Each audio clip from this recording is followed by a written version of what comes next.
सकरन press club JWC ऐं हमदर्द organisation जो गॾियल वफ़द क़ाज़ी जावेद सनाई, मीर मोहम्मद कीरियो ऐं फ़हीम ख़ान पाही जी अॻुवाणीअ में शहीद न्याणी फ़ातिमा फरड़ो जे तॾे ते संदसि ॻोठु खानवाण पहुची न्याणीअ जे वारसनि सां ॾुखु वंडियो ऐं खेनि पंहिंजी मुकमल सहकार जो यकीन पिणु ॾियारियो।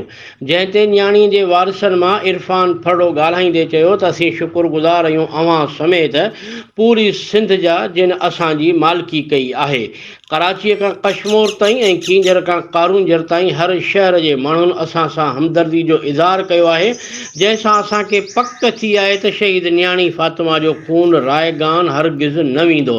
हिन हिकु सुवाल जे जवाब में चयो त ग़रीब ज़रूरु आहियूं पर बाज़मीर आहियूं। शहीद फ़ातिमा जे खून ते का बि थोदेबाज़ी न कंदासीं।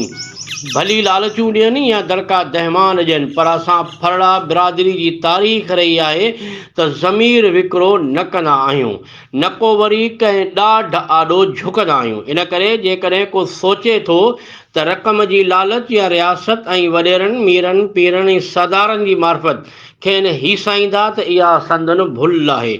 असांजी सिंध वासियुनि जे सहकार सां शहीद फ़ातिमा जे खून सां इंसाफ़ ॾियण ताईं जिदोजहद जारी रहंदी।